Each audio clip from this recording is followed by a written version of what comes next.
ಜೀವನದಾಗ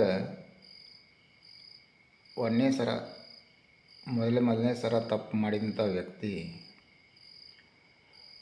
ಇದು ತಪ್ಪಾಯಿತು ಅಂತ ಒಂದು ಕ್ಷಣದೊಳಗೆ ನಿಂತು ಯೋಚನೆ ಮಾಡಿಬಿಟ್ರೆ ಆ ಕ್ಷಣದಿಂದ ಅವನ ಜೀವನ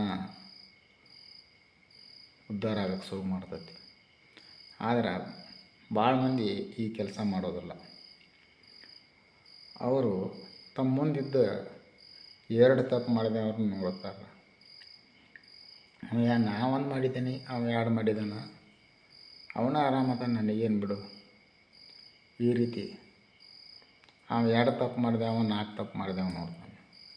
4 ತಪ್ಪು ಮಾಡಿದೆವು 10 ತಪ್ಪು ಮಾಡಿದೆವು ನೋಡ್ತಾನೆ. ಈ ರೀತಿ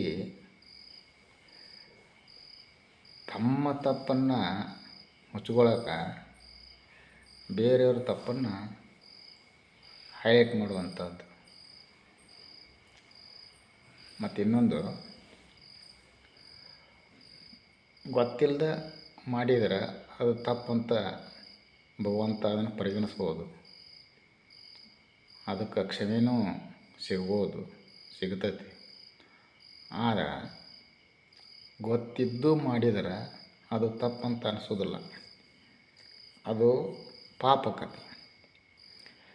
ತಪ್ಪಿಗೆ ಕ್ಷಮೆ ಐತಿ, ಪಾಪಕ್ಕೆ ಕ್ಷಮೆ ಇರೋದಿಲ್ಲ. ಅದಕ್ಕೆ ಪ್ರಾಯಶ್ಚಿತ್ತ ಮಾಡ್ಕೊಳ್ಬೇಕಾಗತ್ತೆ. ಆದಷ್ಟು ಗೊತ್ತಿದ್ದಾಗಲಿ ಗೊತ್ತಿಲ್ಲದ ಆದರಷ್ಟೆ. ಗೊತ್ತಿದ್ದದ್ದು ಮಾಡಿದರೆ ತಪ್ಪಲ್ಲ, ಅದು ಪಾಪ ಅದ. ಗೊತ್ತಿಲ್ಲದ ತಪ್ಪಾದಾಗ ಒಂದು ಕ್ಷಣ ನಿಂತ್ಕೊಂಡು ನಿಮ್ಮನ್ನು ನೀವು ಸುಧಾರಿಸ್ಕೊಂಡು